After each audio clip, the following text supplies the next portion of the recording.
8 of them, and I thought we'd just sort of tee it up. I know Heidi's got some recent research on sort of the U.S. military and social media, and why don't you talk through that a little bit? And I guess one question I sort of had as you sort of talk through your research, to what extent, as a reporter, I can say that the country sort of never felt more divided, more angry. I see it in the emails that I get to with regard to stories and tweets and things like that.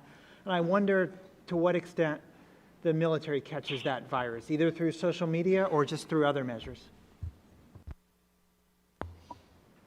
Great, thanks, Greg. It's great to be here, and I should note at the outset, so I am an active duty Army officer, and my views here, of course, are my own personally and don't reflect broader DoD or Army official positions. But I have had the opportunity in the past couple years to do some research on political attitudes of those serving, especially active duty, and thought it might be appropriate to share some recent research I conducted in the fall of 2015, so about a year prior to the presidential election, on the nature and extent of political expression by members of the military and social media, and whether or not it's in keeping with the norm of nonpartisanship. And I think to get at Greg's initial question, is this something new? Is it something responsive to today's political climate? I think with regard to political expression on social media, it might be heightened at this point, but at the same time, the medium is the variable here. And the question is, have we had degrees of outspokenness throughout the advent of the all-volunteer force, and perhaps now the challenge and the difference is the medium and how widely those views can be broadcast. And some of this speaks to what constitutes a private and a public sphere. So some of the findings that from my research might stand out, and I looked at the views of West Point cadets and then also National Defense University students, and these would be more senior officers at about the 05, 06 rank, so about 20 years in service. So you have a nice bookend of those just beginning their careers and those who are pretty well into it. And a few findings stand out. First, military officers especially, which are the focus of my research, widely use social media. They discuss politics on social media. And this can range from airing a political opinion or a political view to commenting on a political article. It could be retweeting or liking a political candidate or a party on Facebook or Twitter. It can also mean encouraging others to take action on a political issue. Some of the more unsettling findings, however, speak to sharing or posting their rude comments or disparaging comments towards elected officials, politicians running for office, and even the president. And this is where some of the findings get to be a little bit unsettling and raise some concerns about the state of the nonpartisan ethic today. So in my findings, about 50% of respondents found that it was shared that their active duty military friends, have posted or shared disparaging or rude comments about politicians running for office. And over a third of their active duty friends have done the same with regard to specific elected leaders or the president. And so that represents a stunning departure from the norms of an apolitical and nonpartisan military. And we have a bit of, I think, some need within the ranks, within the military, to reorient towards the importance of the nonpartisan ethic and how social media carries some specific concerns and implications for how widely those attitudes and expressions can be broadcast. I was going to ask real quick, do you think social media is surfacing something that was always there, kind of laden in the force, or is social media changing the force? So, that's a great question. That's the one that's hard to really answer with certainty. We know that there have been egregious cases in the past 20 or 30 years where folks have aired their political opinions. But those make news when they're certainly out of the ordinary and they're done so in such a public fashion. What constitutes that public sphere? Is it sharing a political opinion at work with your coworkers in what can be considered a private setting? And now, of course, you have a forum where you're political views can be broadcast and reach an exponentially public, audience. My sense is that degree of comfort in talking about politics has been prevalent within the military for quite some time. The change we have now is just how far-reaching those political expressions can be now, and you have a written, lasting record, whereas in the past we did not. I'm curious, Charlie, as somebody who spent a lot of time on the legal side of things within the Air Force, how would you approach it if you were, Air Force JAG again? What sort of advice would you give to your Chief of Staff with regard to this? Well, actually, at our conference, this question came up to the Judge Advocate Generals, and I don't want to really speak for them, but I will go ahead and do that, or speak what I thought I heard them say, and they basically said that this is a game changer, and you really can't effectively control the vast number of platforms and things that are out there. And I think it's enough of a challenge to try to temper senior officers, but with the junior enlisted personnel, I think it is a real difficulty, and I'd be interested in hearing what Heidi's thoughts were on a solution. I also think that there's been some mixed messages given to the force. I can remember years ago, Secretary Gates wrote an article in Parameters where he talked about how much he admired officers writing in professional journals who were criticizing senior military and civilian leaders. And more recently, President Obama, I think in his last official speech to military personnel down in Tampa, he talked about it's great that everybody in this country can criticize everybody, including the Commander-in-Chief. And almost the very next day, the commander of U.S. Pacific Command made some remarks at a Pearl Harbor ceremony that reflected on Mr. Kaepernick's actions, and that was criticized, and the Pentagon, which initially had retweeted it, blocked it. So I think step one, and I'd really like to hear some other thoughts, would be before we try to regulate this through the military justice system or the criminal law system, which would be not impossible, but very, very difficult and I think likely counterproductive in many ways. Reinforcing what the expectations are as well as what the ethic is.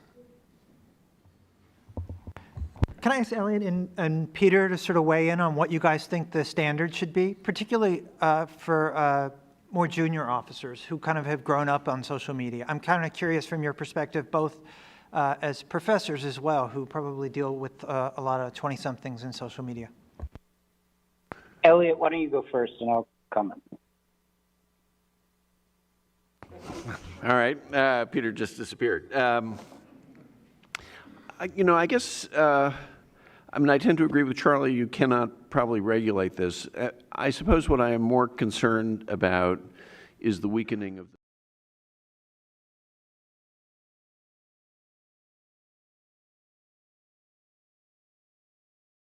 people don't even believe in it. They don't believe that it's possible, or they don't believe that it's desirable. And so I think it does put a heavier burden on the education of our officers, on the kinds of things that commanders say, and the example that they themselves set. So I would start at that end rather than at the social media end, although I will say I believe quite profoundly that you become what you do. And if you get used to posting things on social media that are, in effect, partisan political, it does end up affecting your fundamental approach to civil-military relations. But the main thing I think it really has to, this puts the monkey firmly on the back of, particularly of commanders, to set a certain tone and to be pretty rigorous about enforcing it. Peter, are you So out I there? would add, yes, I would add 3 points, and give me thumbs up if you can hear me. The first point I would add is that Charlie's right, and the mixed message goes back much longer than that. For decades now, We've been emphasizing the importance of voting, the importance of participating in the political process, the voting officers, to making sure everyone has a ballot. And then at the same time, we're saying you must stay outside of the partisan political process. And there is a narrow line between those two, but it's a difficult narrow line. And I think the emphasis on one has often caused them to fall off on the other. The second point I'd make is that I do think there's a generational change that has to do with the millennials I teach, who have a very different approach to self-expression and a very different understanding of what can be said and what should not be said, and the higher virtue that is placed on authenticity and being authentic, but then the difficulty that presents when they are going up for a security clearance and things like that. There's a generational aspect that is independent of or is intensified by the social media phenomenon. And I just observed that as a professor. And my third point, though, is that this really does matter, because I believe one of the underpinnings of public confidence in the military, public respect for the military, and public tolerance for a military that is funded at vastly higher levels than other parts of the government is funded at. Part of that is based on the perception that the military is not a partisan interest group like other interest groups in civilian society. And when the military loses that presumption, when they start to look like they're just one more partisan interest group, when they start to look like the Supreme Court, then the public confidence in them as an institution will decline. And so I do think that the military service getting their hands on this problem is a priority, and that where we fell off the horse in 2016, we should try to get back on that horse the next time around. Heidi, I was going to ask real quick, you taught at West Point, and I assume you oversee some young NCOs and lieutenants and such. Do they have a different attitude towards partisanship and social media and civil-military relations than you think you did at their age and stage in your career? Well, I think you hit on a great question that was spoken to a little bit at the previous panel, and it is, what is the state of professional military education today, and how do we teach those norms of civil military relations, specifically the bit about nonpartisanship? And I would argue that norms are not imbued throughout the military without constant teaching and emphasis.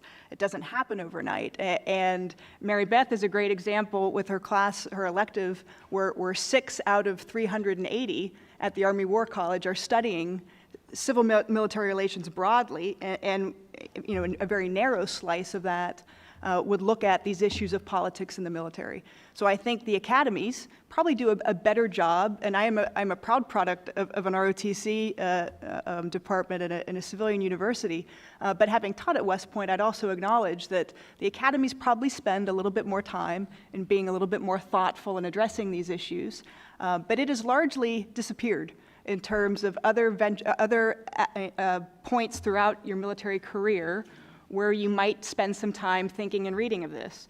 And Sam Huntington's name was invoked several times on the last panel, and I would venture to guess that perhaps maybe a page or two might be read from the Soldier of State, but that is about as far as we're getting these days, and I'm surprised even if we see him on the curriculum at a lot of places. So in terms of how do we shape this, and how do we kind of get at this problem that I think exists?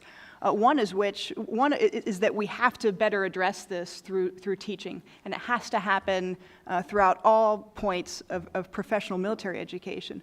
The other bit that I would add is we've all within the uniformed military let the chairman of the Joint Chiefs do all the heavy lifting on this, where we're very comfortable for the chairman to write his article once every 4 years on the need to stay out of politics, and remain above the fray.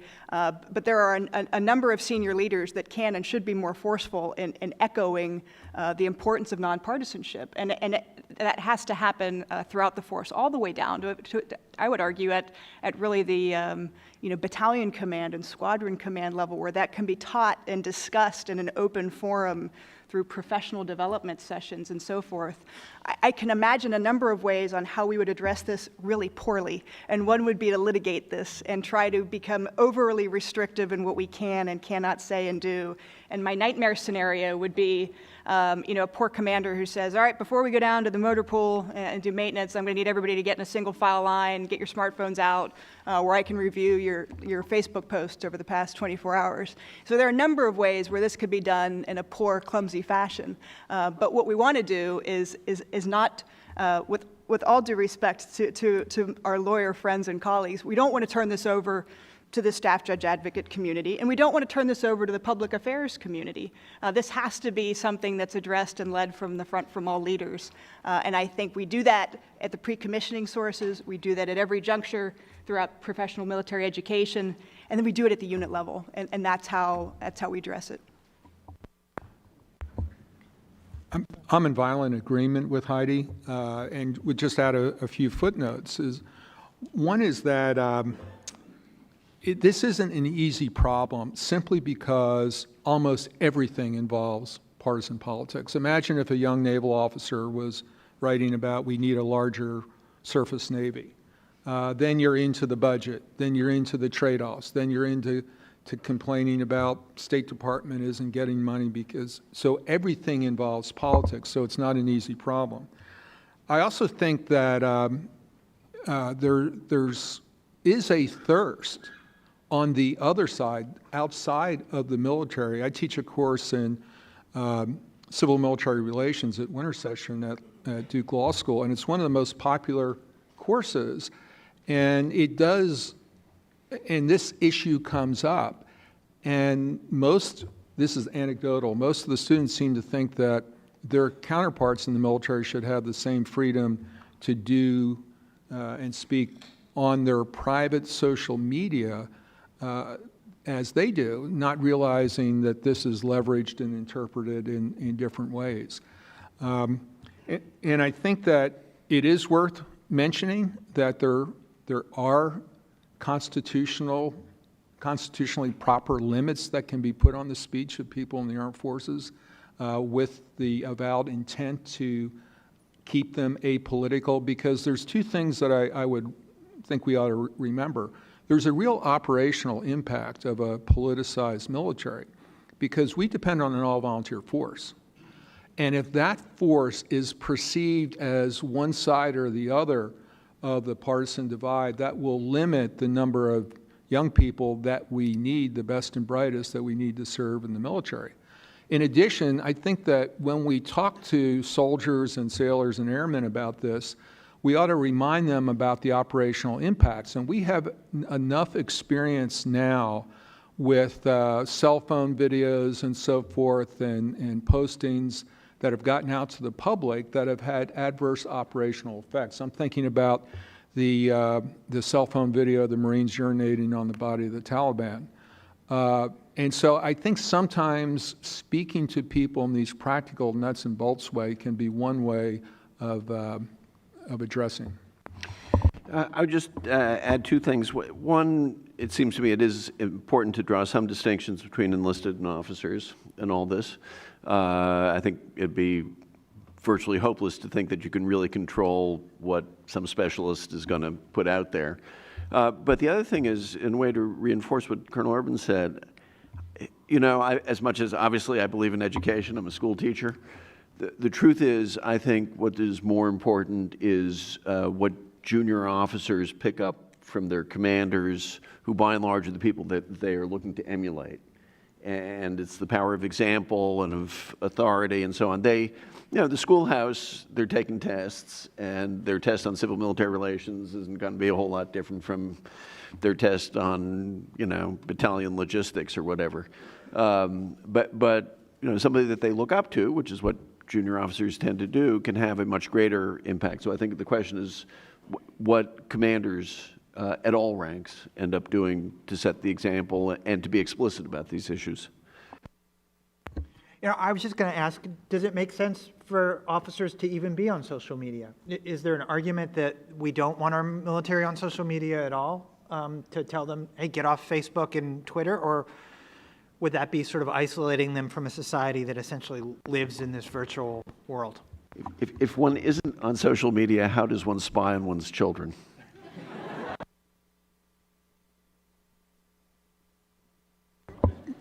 But I do think you have a point, and especially, I think Eliot's made an important point, not so much about spying on his children, but on the difference between junior enlisted and even junior officers and senior officers.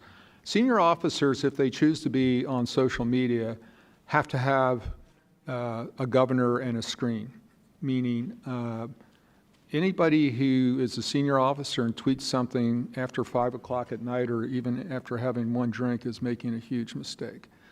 Because it can go terribly wrong, and in a way it should go terribly wrong because they need to be accountable and understanding that example that they're setting. I was just going to ask something. This is slightly off topic, so I guess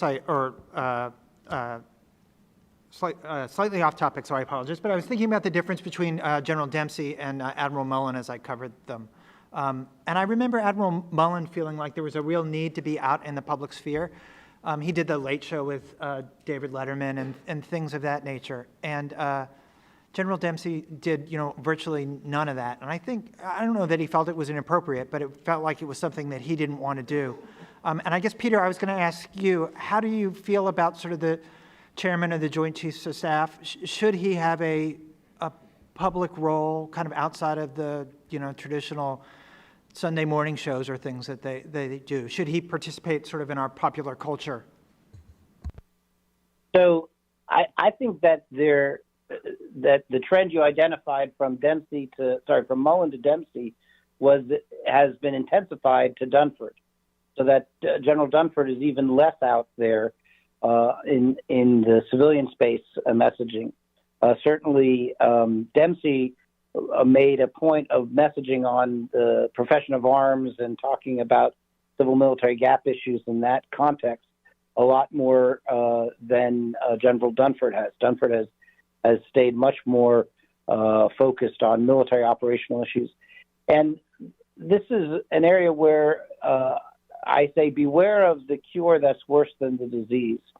If you're so concerned about the military erring on the partisan dimension in social media that you isolate the military from civilian society so that there's no points of connection beyond the ones that are organic to family relations that they already naturally have, then you may be setting up a worse problem. I think that I'm not sure that you have to go on Leno or on Colbert or something. There's one can exercise judgment about the proper venues, because sometimes the satirical humorous shows don't always present the military in a realistic light. And I'm not suggesting that there should be reality TV shows that are built around military. I think there was one of those, and that failed pretty catastrophically, and probably rightfully so. But in terms of out there engaging with the culture, I think that's one of the ways that the military does through professional sports. I think there's some value in that. It's ways of reminding the American public that this is an important part of their government. This is a very expensive and very powerful part of the state that has huge consequences that touch them, even if they're not personally putting their blood at risk. And so I would not cut off the chairman or senior military leaders from public discussion and public opportunities, even though I recognize, as Charlie mentioned, that there's always this risk that they'll fall off the horse in some way. Yeah, I disagree. I'm closer to the Dempsey school because it seems to me in those settings, it is virtually inevitable that you're going to find yourself trapped either into something that's partisan political, or you end up kind of shilling for the administration, or you end up criticizing the administration, neither of which is really particularly good. I agree with Peter that you want to have the connections between the military and society, but I think there are a lot of other ways to do that with people at lower ranks. And so I guess I'd be very much in favor of the most senior 4 stars. They've got enough other things to do, and I just think appearances on those kinds of shows are so risky. Sooner or later, they'll screw up because they are, despite having 4 stars, human as well. I would tend to think that timing is important. For example, I think what General Dunford's approach at the present time is the right one for this moment in history. It could be at another time, it would be better for all the things that Peter's pointed out, including transparency. And I think transparency as to the military and its leadership is also important. I think there are other times when senior leaders can speak out about just generally the military, what the military is doing, and to some extent some of the challenges that the military may be facing. But timing matters, content matters. It's difficult and it's complicated. But the fact of the matter is, bombing ISIS is difficult and complicated. Senior military leaders have to learn to navigate that and do it appropriately. So I'm a little bit with Peter I'm actually with my 2 mentors here, a little bit with each one of them. I think that as Secretary Gates said in his memoir, Duty, he was hyper against senior leaders being on social media. I think that's too much of a correction. I think that they need to pick the time, place, and subject very carefully. But in a democracy, you should be seeing your senior leaders. Can I just clarify a point, if I could, which is, and I think maybe Eliot and I agree more than we disagree. I'd be very wary about sending General Dunford out onto Colbert or onto one of the comedy.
Was making a judgment that was not his to make about, what he thought that demographic should think about the military. I also worry, you mentioned the Super Bowl. I want that to be a purely civilian activity. That has really nothing whatsoever to do with the United States military. It seems to me the military should be out there on military occasions. So maybe Memorial Day for sure, okay, a big publicized speech somewhere. Veterans Day, absolutely. But for things where there is no obvious or direct military connection, I really think I'm in favor of staying away from it, understanding that you do want, people to engage with local communities and give speeches at universities and that kind of thing. So maybe there is a bit of a difference. The one thing I would add, too, when you brought up the differences between how Admiral Mullen conversed to General Dempsey, one area where I think were in agreement was how they viewed the extension of the nonpartisan ethic. And one was, Admiral Mullen spoke extensively about how that should extend into retirement. And then General Dempsey also wrote about how that should also extend into social media, neither of which resonate well within the active duty military today. And that's interesting to me in that you've had several pleased by the two successive chairmen to keep politics private, and yet when we look at some survey data, so going back to about 2009, part of my dissertation research under Peter's capable tutelage, we found that over 80% of active duty Army officers that I surveyed thought retired officers should be able to air their political expressions with no constraints whatsoever. And certainly when we got into areas of criticism against elected leaders, there should be no constraints. There was also a sizable proportion that thought that that should extend to active duty as well. And so when you look at that, that's really at odds with both Admiral Mullen and General Dempsey have argued for. Why do you think folks weren't listening to Mullen and Dempsey? I think some of it goes back to we have an uneasiness about limiting and abridging First Amendment rights. And I think across the uniformed military, we'd like to avoid a front page Washington Post story that, military cracks down on freedom of speech and expression for its service members. And as Peter commented before, just how we embrace the full rights of citizenship and the right to vote, and we extend that through austere conditions and deployments. We ensure that all service members have the right to do so. We are wary of any attempts to abridge that, and I think that is why we have this kind of blank space right now where we don't want to address it, perhaps in social media and with some degree of peril. The one place, Charlie, I'm going to just hijack in there for a second. The one audience where it did resonate is with the retired four-star community. And so I think there's been a marked decline in the willingness of retired four-stars to sign up for those lists. But certainly less in 2016 than in 2012. If you just compare the luster of the lists assembled in 2016 with the luster of the lists assembled in 2012, there's a decrease. Now, that might be also due to feelings about the individual candidates, but I think it's also partly a function of a determined pushback amongst the retired four-star community to say, we're not going to do this like we did in 2012. I think, just another footnote, I think part of the issue is that there needs to be a better explanation as to why this is a bad thing. And I don't think you just can't pontificate or seem to pontificate that it's against the professional ethic. I think, and especially millennials, they're going to ask you why. Show me why, what is the bad effect that comes from this? Because if the answer is, well, we're afraid of a military coup, that's not going to fly because there's nothing in our culture that would suggest that's even possible. So you have to advance the rationale, I think, to a more sophisticated level. And I've offered one thought about the future of the all-volunteer force if it's perceived as partisan. And I'm sure that there are other tactical, realistic rationales that would resonate with the audience. I tell you, I was surprised. I'm with General Dempsey on the role of retired officers in partisan political activity. In other words, I think it's an abomination to be at a national convention endorsing a candidate as a senior officer and playing on your status as a military officer. But at the same time, I was surprised, and I wrote a piece about this. I'm surprised the negative feedback I got from other general officers, including some very senior ones in the retired ranks, thinking that America needs their perspective for this aspect of it. I don't think that's the way to do it, but it is interesting. And Heidi, my anecdotal confirms your systematic data gathering. I was going to ask you guys to talk about President Trump has several generals these days in his cabinet and as a national security advisor. And I'm curious how you think the public understands the roles that those generals or those retired generals and one active duty general are playing. And I'm curious how you think those three have conducted themselves thus far. Why are you looking at me, Greg? I've lost enough friends as it is. So I, together with Kath Hicks, testified in the Senate Armed Services Committee, both in favor of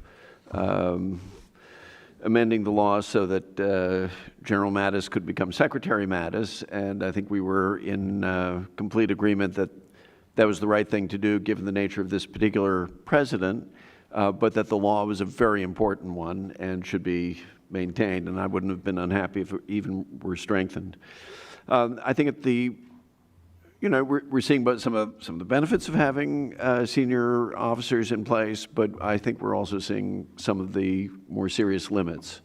And those really fall into two kinds. One is, a long military career, like a long academic career or a long career in the Catholic Church, breeds certain habits of mind, certain managerial instincts. So, when Secretary Kelly,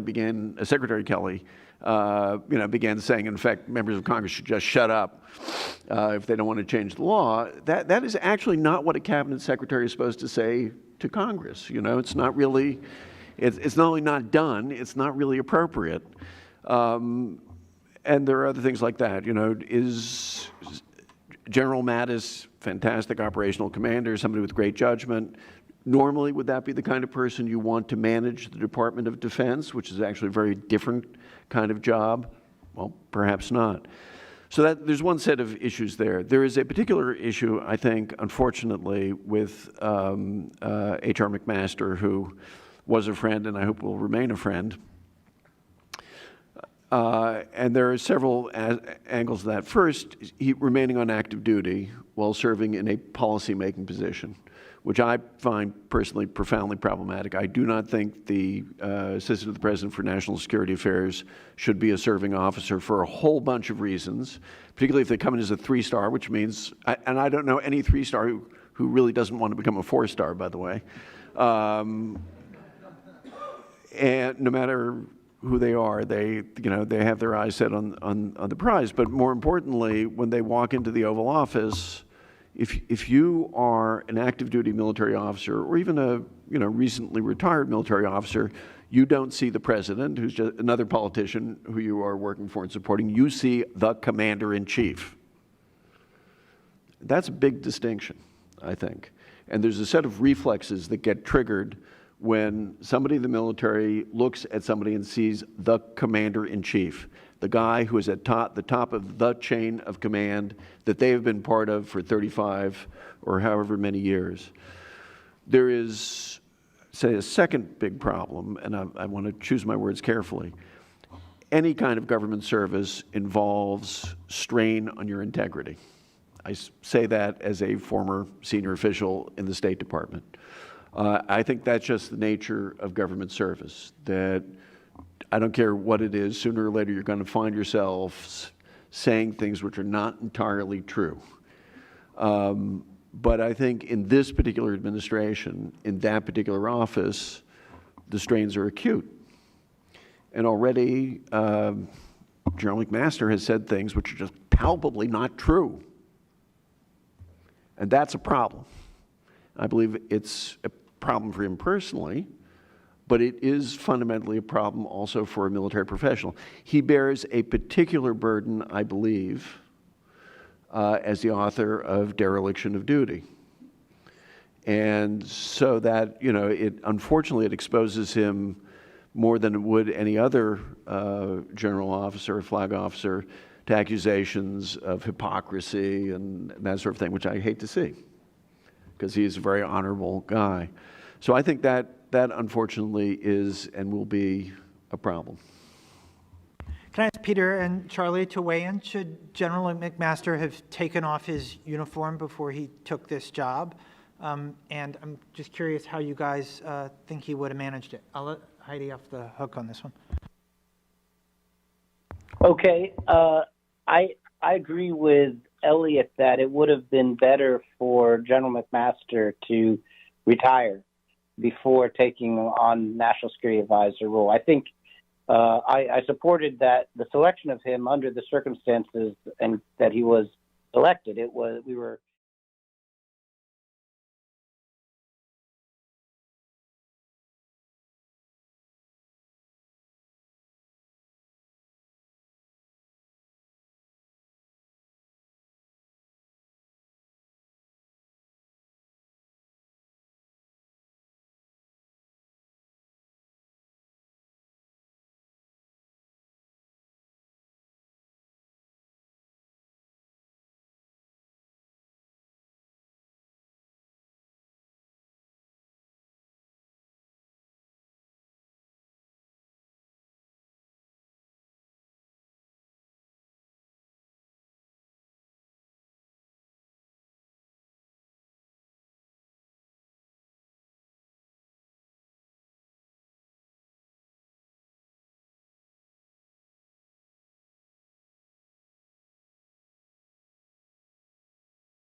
we might have otherwise seen. Over.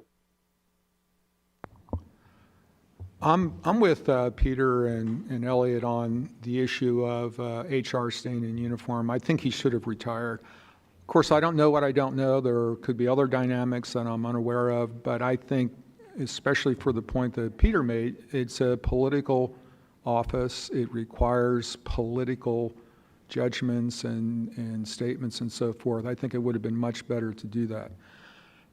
With respect to the law that General Mattis ran into, I find it very offensive that there is a law.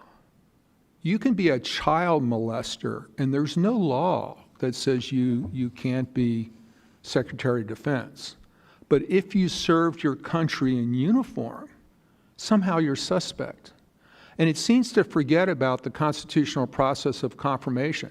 I'm all in favor of a searching confirmation hearing for a military, actually for anybody that's going to hold that office.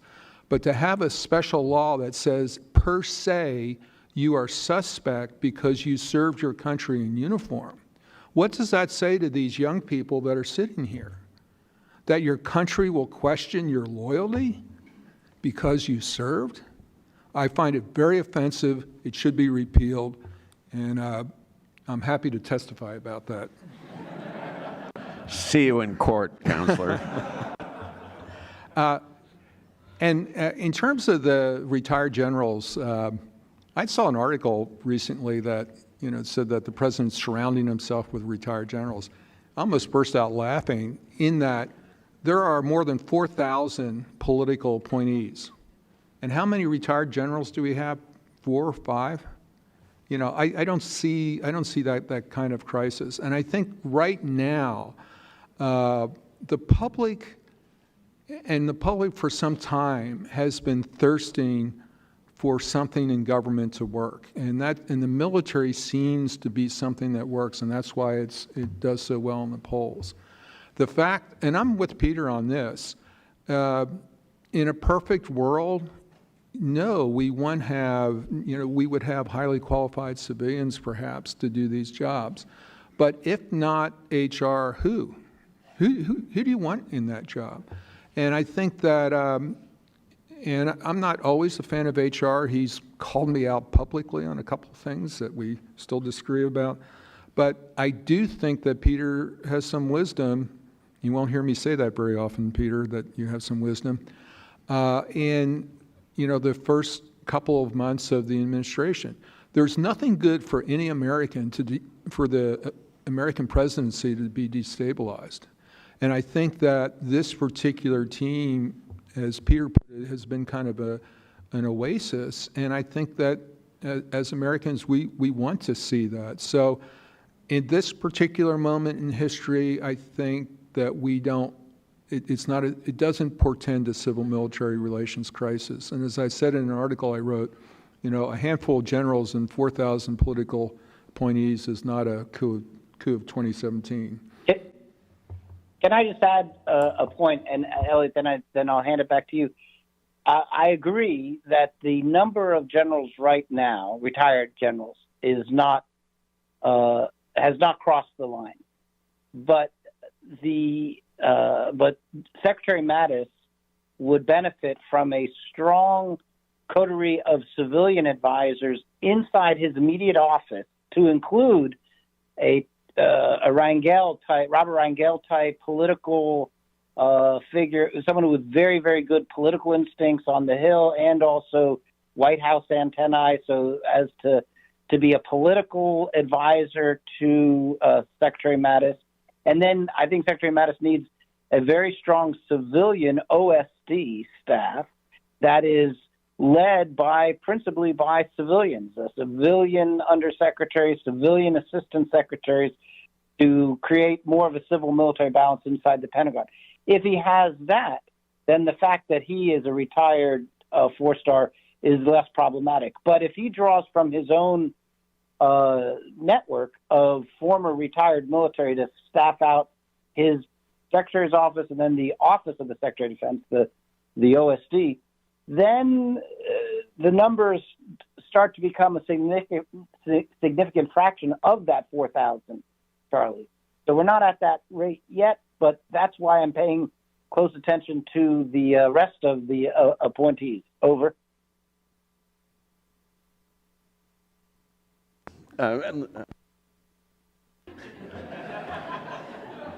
Good move. So let me respond a little bit to that, to some of the remarks. First, is DOD an oasis of stability or whatever, and better off than the State Department? Unquestionably. They want to destroy the State Department. That is really, they've made it very clear that that's what they want to do. So I'm not surprised. It's not that Secretary Tillerson hasn't tried to get people through. They've all been shot down. More to the point, I think, Peter, about your point about what we've avoided, I tend to agree with you. That's why I think this is a tragic situation. I recently saw this great movie, K-19, The Widowmaker, about the first Soviet nuclear submarine where they had a really awful reactor incident, and it turns out the crew basically has to run in there wearing only chemical warfare suits, which do no good, to fix it. And so they avoided something really catastrophic, complete meltdown and maybe some nuclear weapons going off. A whole bunch of people died of radiation sickness, right? So the people who dashed in ended up being poisoned.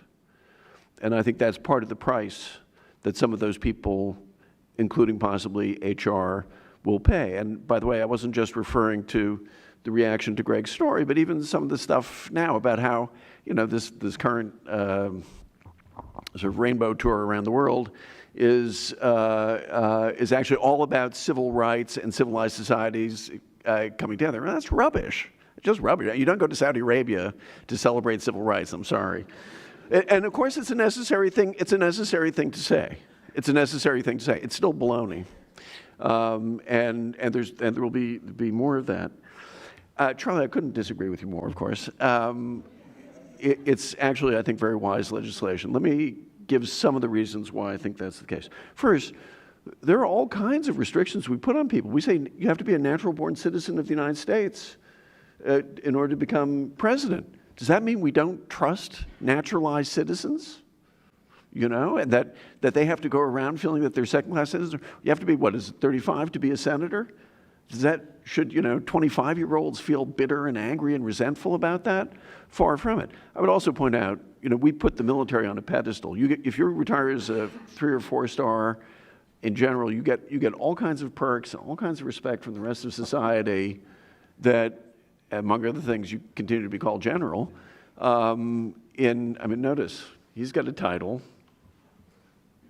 They get that based on looks. What? Yeah, well, I see. Okay, all right.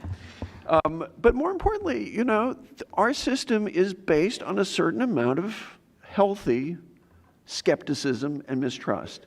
You've been quoting the Constitution. Look at the Declaration of Independence. I commend it to everybody here. And I don't just mean the uplifting parts at the beginning. Look at the Bill of Particulars, of which, and the key phrase is, he is effected to render the military superior to the civilian power. So our wariness about a powerful military goes back to our founding.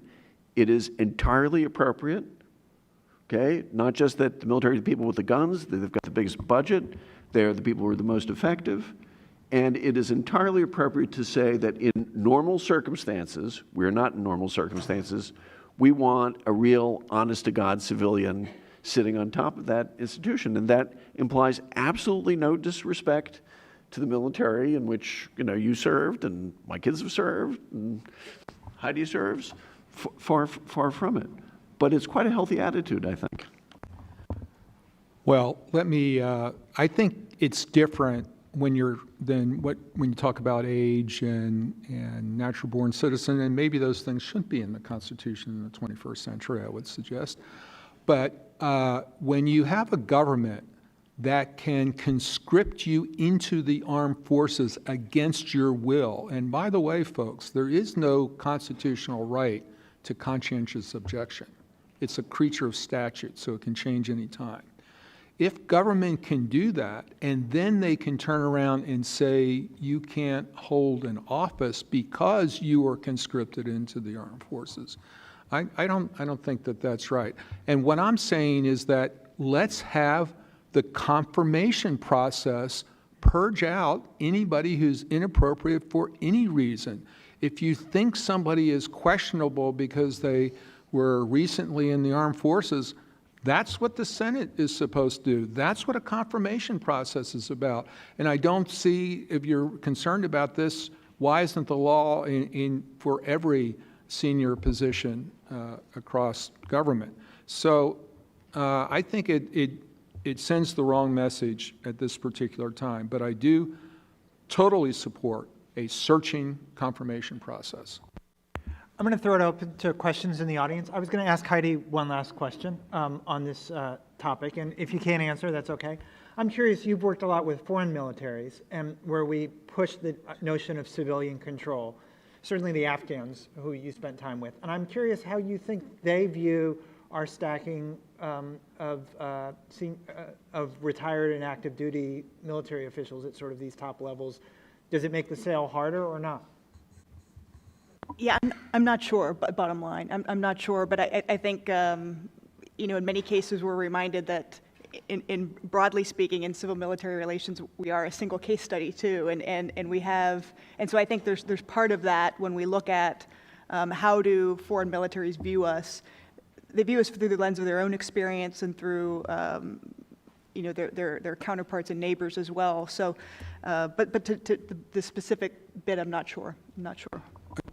If I could just add to that, you know, most countries don't have an equivalent of the Posse Comitatus Act like we do in this country, which prohibits the military generally, subject to many exceptions these days, from being involved in domestic law enforcement.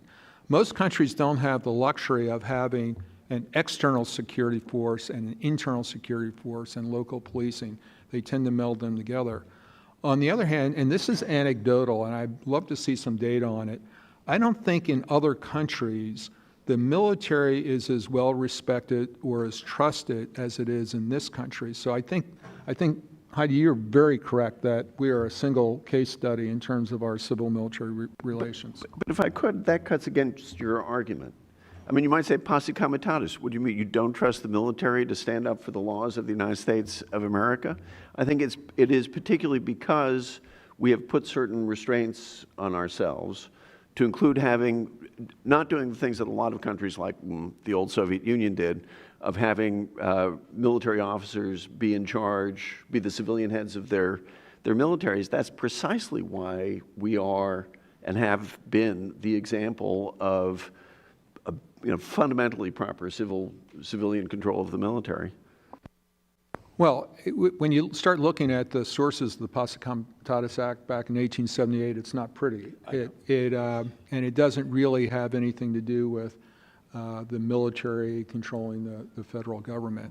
And it's been so eviscerated over the years, I really just use that as an illustration, partly because the military likes the Posse, in my estimation, likes the Posse Comitatus Act, because the military doesn't want to change the focus on external adversaries. There are enough enemies out there to preoccupy the military without having to do the very different conceptual task of internal policing. It takes, often said in the military, there's only so much messing with the mind of a 19-year-old that you can do. And for example, the rules of engagement in Iraq in a combat zone versus what you would have internally are significantly different. In the military, you look to destroy a threat. In the police, you look to neutralize a threat with a view towards taking in front of a judicial body. So there's a logic to the Posse Comitatus Act that is not so much about concern about civilian control of the military, but rather the proper allocation of resources and focus.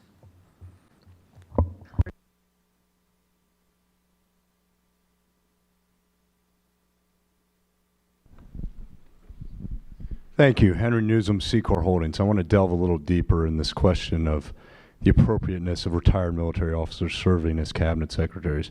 Dr. Cohen's talked about the resonance with our constitutional restrictions and philosophy that prohibition serves. General Dunlap's talked about the unfairness to veterans, and the possible deleterious effect on the pool of applicants for the position.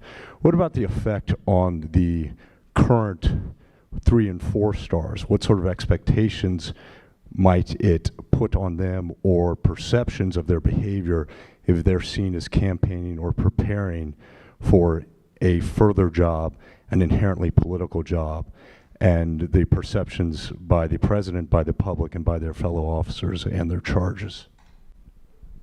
Can I speak to that, Greg? Because that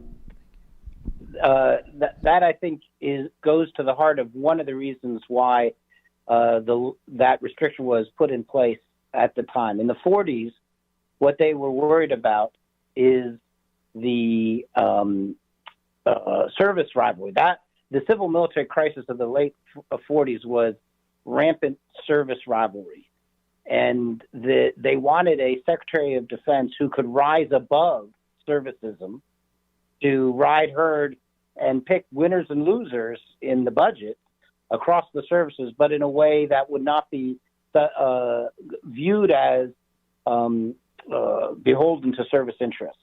And that was a reason why they had the delay as long as it was.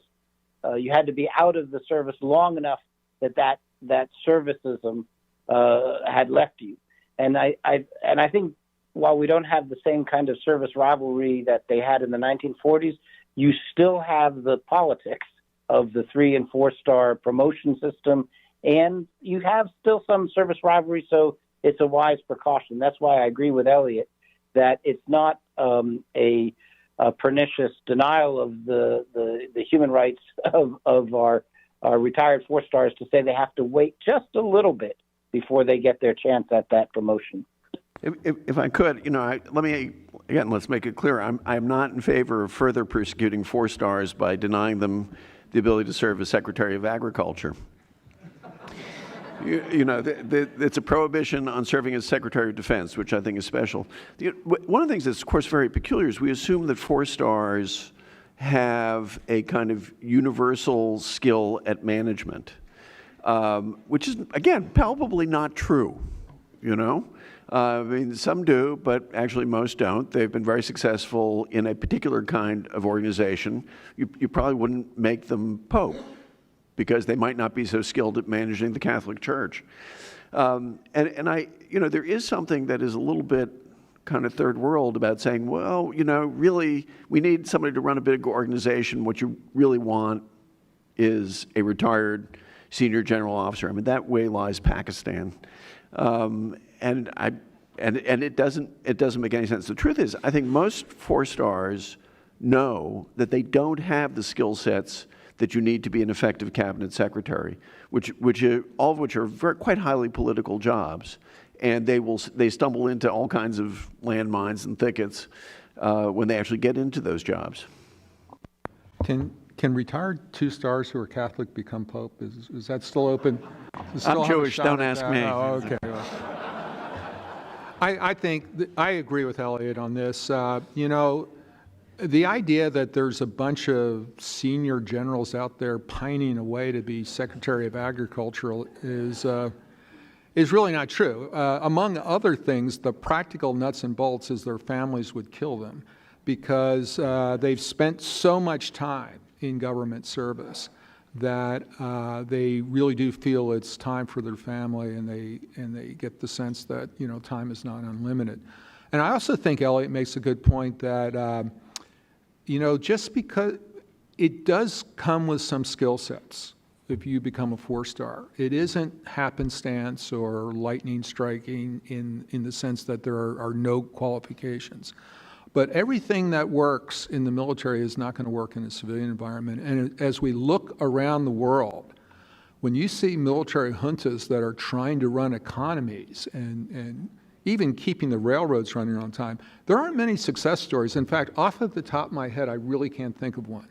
So I think that is an important thing. But I haven't heard anything from my good friends, Peter and Eliot, that could not be addressed in the confirmation process.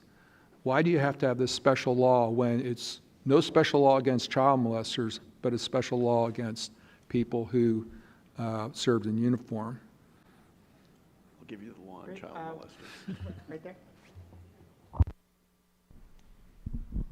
Hi, good afternoon. I'm fourth class Wenninger from the Naval Academy. I had a question for General Dunlap and Colonel Urben concerning what we were talking about earlier and the sort of impressionability of the junior enlisted and junior officers as it pertains to what their commanding officers might be and the senior officers might be posting on Facebook or other social medias. Do you think that that sort of impressionability merits some sort of a litigation in terms of what commanding officers can and should post as it pertains to political things on social medias? Or, as you said, should it be more of a, inter-unit sort of informal culture that should be changed instead of a more legal thing? So my take would be we want to probably make sure the guidance that is out there is clear and can be interpreted across the force down to the lowest level. I'm not sure in its current fashion it is. So the Department of Defense Directive 1344.10 is the political do's and don'ts for everybody serving in the armed forces. And it was last updated in 2008, and you'll find no mention of social media on there. There's separate public affairs guidance that talks about what you should and shouldn't do in advance of an election with regard to your political opinions on social media. So the first thing I would argue is that as a department, we should be clear and have one voice in what we say is allowable and what is not.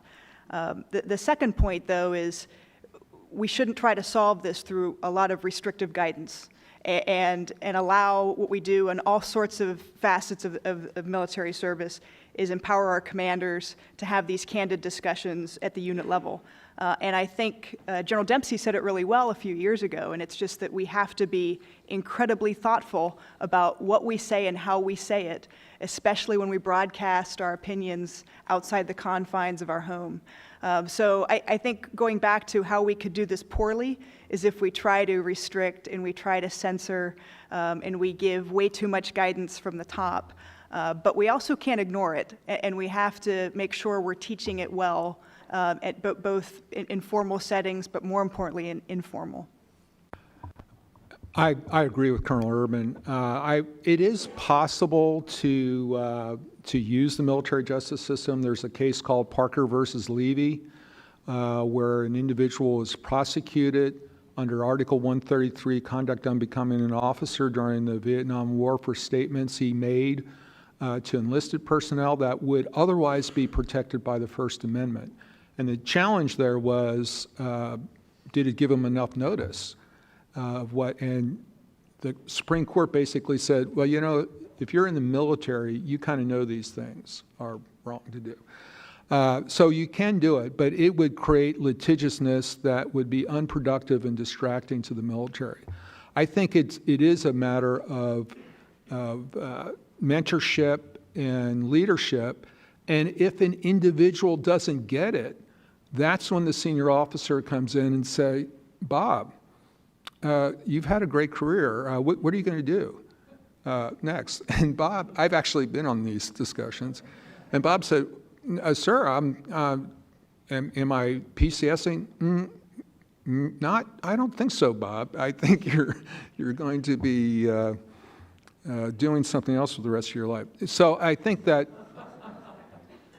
I think when it's a junior officer, you mentor them to success. That's the role of a leader is to create other leaders. And so I would mentor a junior officer to success. But with people your age, I would suggest you better be prepared to give them a logical, pragmatic reason for what you're mentoring them not to do or to modify their behavior.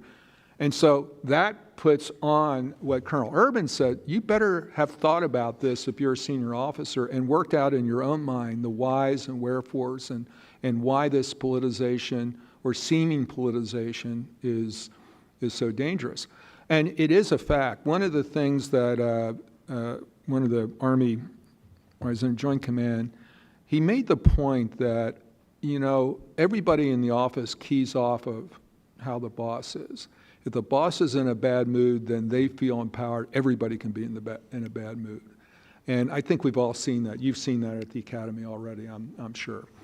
So I think that this is just part of military leadership in particular. And I think that we don't want to have any horror stories as to, how these things go terribly wrong. So I would much prefer it be a matter of professionalism, about talking to people. But ultimately, if we do have to use coercion, it's inviting people to join the civilian society where they would not have those kinds of constraints. And the only thing I would add, and General Dunlap brought up a great point, and it's, how do we make this resonate? Probably for the majority of your life, the military has been rated the top institution in terms of trust and confidence. And there's a generation of officers who we take that for granted.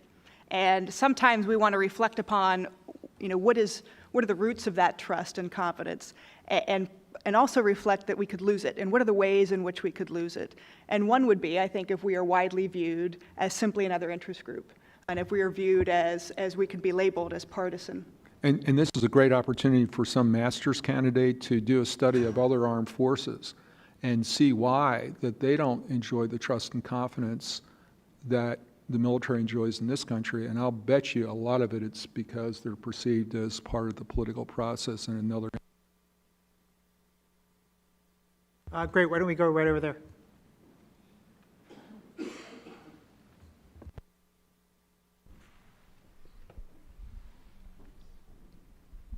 Hi, I'm Risa Brooks from Marquette University. My question goes back to the theme of generals in the cabinet and the administration and the sort of implications for public perceptions and politicization of that. And I'm thinking back to our last panel where we talked about that the public may not always be able to discriminate the difference between a retired and an active duty officer. So they see generals like Mattis or Kelly, and they don't realize that they're not active duty. And then add to that that the president really seems to often refer to Mattis not as secretary but as general. And so that's reinforcing a public perception and association of the administration with the military in the public mind. And so what are the implications of that in terms of the idea that Americans may start to think that parts of the military or the military are partisan, are supporters of the Trump administration, and the long-term reverberations for that, and how to challenge that, or what can be done about that, if anything. I haven't seen any data on this, but my personal experience is that people pretty much know the difference between an active duty and retired general. And they do look to retired generals for expertise in all things military, which is an interesting part of this, is that my experience has been that the public thinks, oh, you're a general, ergo you know everything about the military. They don't understand. I was a judge advocate. I'd like to think I know a lot of things about the military. So that is something of an issue. I do think that I am appalled at one of the things that some retired generals do that really appalls me is these letters, these coordinated letters. I'm not talking about when it's one general among 50 civilians or so forth. I'm talking about when a bunch of generals get together. That to me is disturbing because the public doesn't have any capability of understanding who those generals are. Like when I see these, I saw one of these, I get invited to sign these things all the time, and if I ever sign one, please put me out of my agony because something's gone terribly wrong. I know a lot of these people on there, and I would not want them signing anything related to me. But the public has no way of discerning that. So I think that is a real problem. And even if you support individuals doing something, collective action by retired generals, who, by the way, are still technically subject to the Uniform Code of Military Justice and technically part of the armed forces. In fact, there's a retired general, a retired admiral, or somebody who's being prosecuted right now for not even called back on active duty, being prosecuted in his retired status. So it's that factor. I do think that one of the things that we need to do better and we've talked about this, is educate the public about the military. That's what was so refreshing about the fact that here at Duke Law School, where most of the students are going to either clerk for federal judges or going to big Wall Street firms, there's this thirst to understand about the military. And one of the things that most surprised me is the students that I've had, and I'm generalizing, think the military is much more draconian than it really is.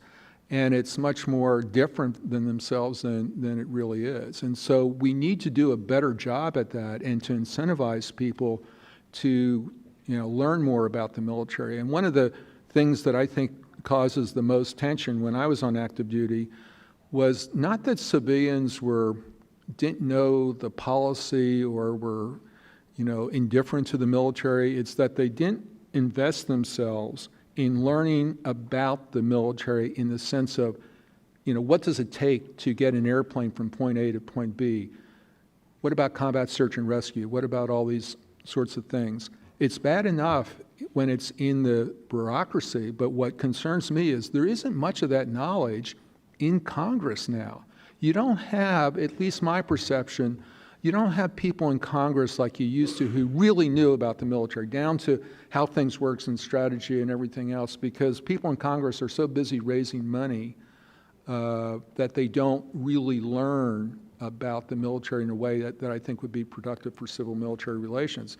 In fact, I can only think of Martha McSally in terms of somebody in Congress who really knows about the Air Force, for example. There's probably other people, and I'll probably hear from them. But just off the top of my head, there isn't that kind of expertise, and I'm concerned about that impact on civil-military relations. Can I ask Peter and Eliot, there's a letter that a bunch of general officers signed saying don't cut the State Department a few months back. And I'm curious what you guys think of that. Is that retired generals, I'm sorry. I'm saying don't cut the State Department, please. And I'm curious whether you think that's appropriate, inappropriate. Does it make you uncomfortable?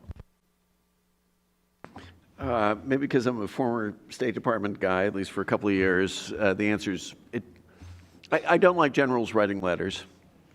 But it seems to me it's important to distinguish between retired general officers speaking out on policy matters where there is some sort of expertise as opposed to being partisan. So now there's a blurry area in between. So leading chance of lock her up, that's clearly problematic. Taking a position in favor of a strong American commitment to NATO, do I have a problem with a retired general officer saying that? Not really. But by the way, as long as I've got the platform, if I could, I think there is intrinsically going to be a blurring in people's understanding of the distinction between active and retired, in part because of what you just said, which is technically these people are still part of the armed forces. We do use their titles. Oh my goodness, I contradicted myself? I would never accuse you of that. But I do have an idea for you, which I just want to plant, which is that you propose an amendment, we'll call it the Dunlap Amendment, which will prohibit retired general officers and child molesters from serving as Secretary of Defense, and see how many retired general officers speak to you after that. Yeah. So the point, I don't want to get in between Eliot and Charlie on the discussion of this particular issue, but I will. I am with Eliot on the policy interventions by retired generals. I don't think it's nearly as problematic, and I think it's not problematic for civil-military relations. I think it poses a military issue, particularly when it shows up on cable news in the evening or during the day, commenting in a Monday morning quarterbacking kind of way about the ongoing operations. And the active duty military strongly resent the cable news commentary from retired military.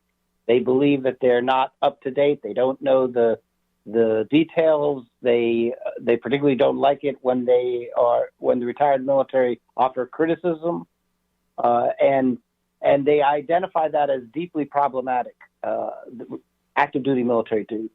And I push back. I say this may be a problem for mil-mil relations, but it is not a problem for civil military relations.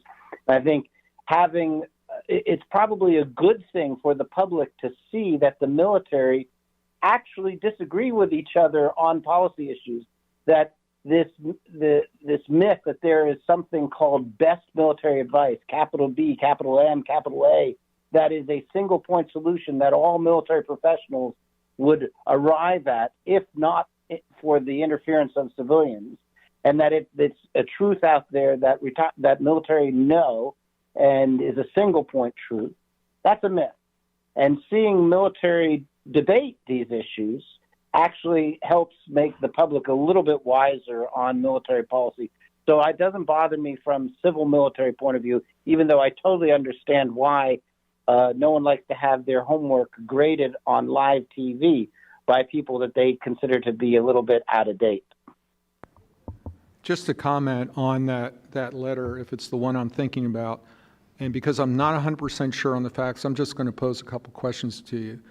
Take a look at that letter. What organization sponsored it? What does that organization do? Who do they represent? Who were the general officers who signed it? Were they on, what boards do they sit on? Because your paper did a really underread article about the cuts to, I think underread based on subsequent, about the cuts to the State Department, especially the foreign aid. Much of that has to do with military aid. It's not giving out food to starving people or building schools.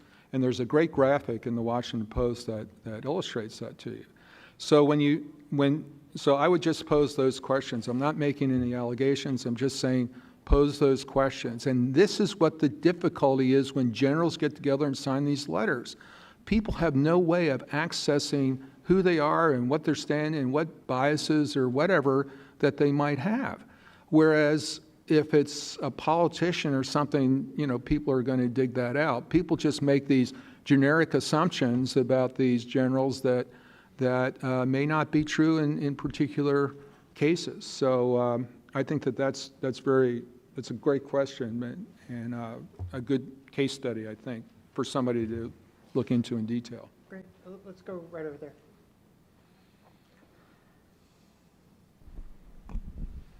Hi, Yuki Tatsumi. I'm Director of Japan Program at Dempsey. This is a question for all the panels, but how do you think what we've been talking about, which is politicization of retired general officers and admirals, have a correlations with the decreasing number in the member of Congress who has the experience of serving in the military themselves?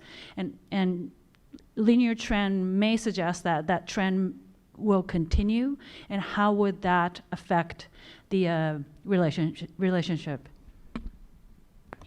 Peter is the expert on this and should speak to it, but I would not assume that this is going to be a trend. I mean, I keep on reading articles about the Dems going out and recruiting lots of veterans to run for Congress in 2018, which may very well end up as a bloodbath for the Republicans.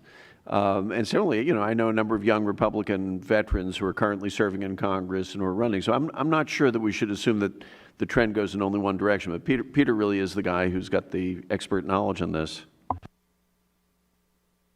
Well, there's a secular demographic trend that's unavoidable, which is the passing of the draft era generation, when there was a very sizable proportion of the public that was veteran to draw from. And so we're not going to go back to the numbers that we had during the Cold War.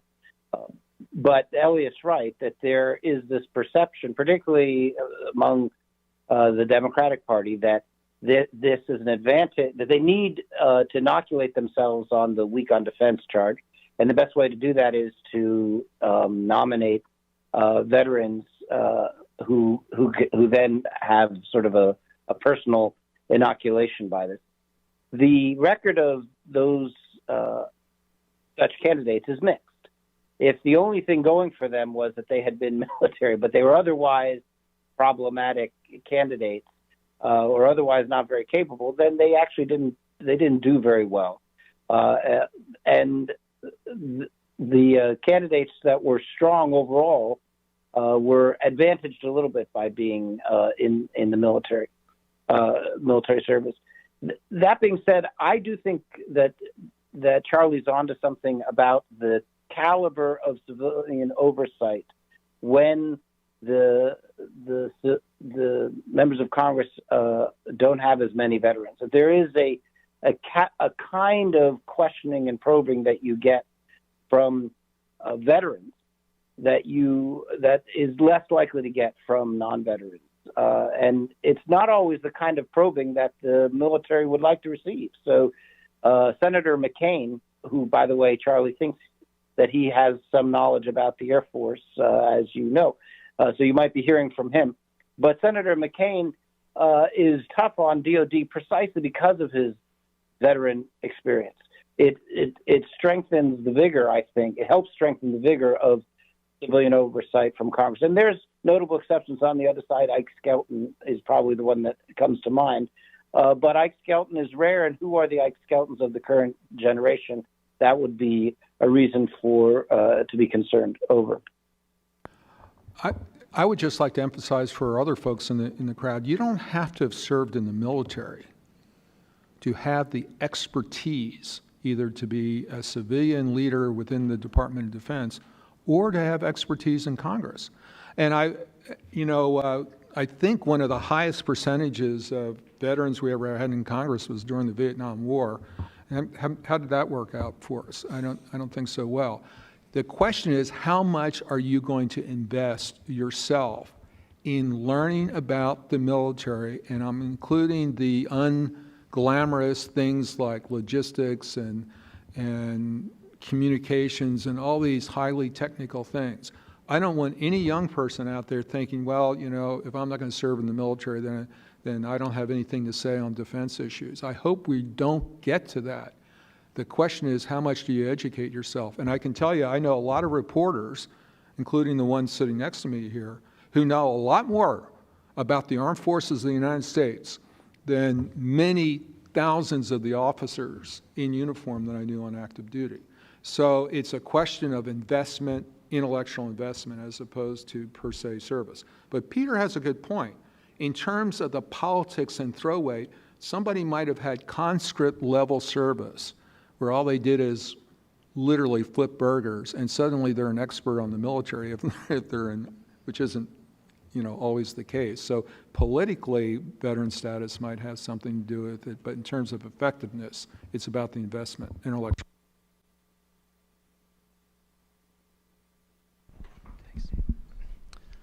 Good afternoon, Roger Misso. I'm a Navy lieutenant and just finishing up as a student at the Harvard Kennedy School.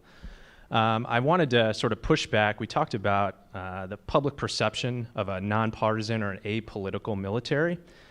And sort of my anecdotal experience up in Cambridge and some of Dr. Dempsey's research would suggest that the public already perceives that the military is conservative, that individuals in the military are more or less conservative. So is this perception really a facade? And are we, in the execution of our duties as members of the military, are we held to a political standard, or are we really being held to an ethical or a standard of character? And the reason I ask is because police unions are political and endorse candidates, but they're held to standards of public safety. Lawyers are certainly partisan, but they're also held to the standard of good legal judgment. They're held to the standard of courts and the law. So does the partisan perception matter as much as being professionals and being ethical, people of good character? Can we separate those two, and isn't that maybe a little more important? So let me first, as a longtime veteran of Harvard, you got to take into account where you are. I'm quite serious. That doesn't really particularly surprise me that that would be what you would pick up there. I think if you were to ask my students across the way here at SAIS, I don't think you would have quite the same perception, or at least not to the similar degree. I've got some former students making faces at me, but they do that for all kinds of reasons. Second thing is, things can always get worse. okay? And, you know, people can have that view with differing levels of intensity, mistrust. I mean, if people think, yes, military people are naturally conservative, they, you know, they cut their hair short, they're, you know, they're very disciplined and so on, those are things you sort of associate, well, used to sort of associate with conservatives. Then, of course, some of that is fine. And actually, you know, that's what Sam Huntington says in Soldier in the State, right? That the military mind is a kind of a conservative mind in a certain way. But you can, I think, make things much worse. And I also think it is a mistake. You don't want to be, with all due respect, you don't want to be compared to lawyers. You really don't. And that is because of the, you know, the size of these institutions within our government, you know, the lethal power that you bring to bear. You really want to be viewed as better than just about any other profession, perhaps with the exception of medicine. So I think there's still reason to be wary, even if you accept that there's going to be a certain kind of view of what military officers are like. So I would just add a couple points here, if I could. First is I think it's something of a false choice to say, do you want the military to be nonpartisan or do you want them to be ethical? Choose between those two. The answer, of course, is we want them to be both, and that the nonpartisanship is part of their professional ethic, and so it's hard to be strong on the professional ethics score without also adhering to the nonpartisan dimension. That's the first point. The second point, and I don't know whether this was said earlier in the day or will be said in the later session. I apologize if I'm repeating something, but the Democratic Party does view the military as something of the other side. And there is an element when Democratic administrations take over that they view with a certain amount of skepticism the military in the same way that the Republican administrations view Health and Human Services or HUD or other domestic-oriented organizations where the professionals there may be professionals, but they're also not our professionals. And so we have to manage them slightly differently. And one of the more unfortunate things I think that President Trump said early on in his first couple of weeks of office is when he went to the various national security agencies and talked about the personnel there in partisan terms, saying that you guys voted for me in outsized numbers, and you're my base. I don't remember exactly the language that he used, but it was unfortunate language because it reinforced this image, and it makes it problematic for the military to do what it has done remarkably well, and that is salute and obey the commander-in-chief the morning of January 19th and the afternoon salute and obey a different one. We have a very strong record of that in the United States, and we shouldn't be doing anything that chips away at that. Over. Great. I guess we're coming up on 2:15. I can call it here. And I appreciate all the questions, and thanks very much for the time and for the really thoughtful answers.